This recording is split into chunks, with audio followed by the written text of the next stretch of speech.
Hello everyone, কেমন আছো তোমরা সবাই? আশা করি ভালো আছো।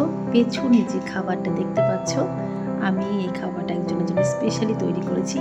চলো তোমাদের তাদের দেখাই। কে সেই স্পেশাল মানুষ?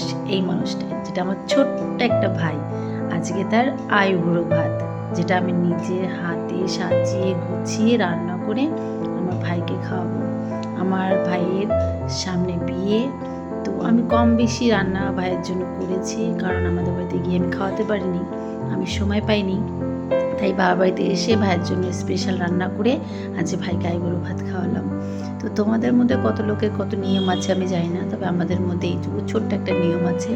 যদি আইবুড়ো ভাত খাওয়ানো হয় তো একটা কাঠের মালা পরিয়ে তারপরে ভাইকে খাওয়ানো হয়। তো সেটাই আমি ভাইকে পরিয়ে দিলাম। তারপরে পরিয়ে দেওয়ার পরে কিছুক্ষণ সময় থেকে ভাইকে ধান দুপুর দিয়ে একটু আশীর্বাদ করে দিলাম, কারণ ওর জীবনের কিছুটা অধ্যায় নিজের মতন করে একা কাটিয়েছে, আবার কিছুটা অধ্যায় ওর নিজের আর একজনের হাত ধরে একটা পথ এগোবে।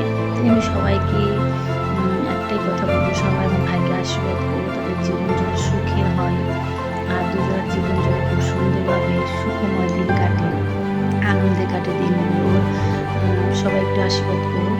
তো আমার তরফ থেকে আমার ভাইয়ের জন্য অনেক অনেক অনেক শুভকামনা রইল। আগামী দিনগুলো যেন খুব সুন্দর কাটে। আর এই ভাগে দেখতে তো পাচ্ছ, তোমাদের দাদা ভাইও ভাইকে কোনোভাবে একটু আশীর্বাদ করে মিষ্টি খাইয়ে দিচ্ছে। সবাই পরিবারে সবাই এক জায়গায় বলেছি, সবাই একটু ভাইকেও আশীর্বাদ করছে, কিছু খাইয়ে দিচ্ছে। ছোটোখাটো একটু আনন্দ সবার জন্য। তো বড় ভাই ওরা একটু আশীর্বাদ করে নিল। আশীর্বাদের খুব দরকার, কারণ সবার থেকে ছোট, ঠিক আছে। আর ও সবাইকে পায়ে ধরে নমস্কার করছে, কারণ আমরা সবাই ওকে বলেছিলাম যে আমাদের পায়ে ধরে নমস্কার না করলে পরে আমরা হাতে নেব না। তাই আমার এই ছোট্ট ভিডিওতে তোমাদের কেমন লেগেছে তোমরা জানাবে। আর সবাই একটু আশীর্বাদ করো যেন খুব ভালো থাকে, সুস্থ থাকে। আজকের জন্য টাটা।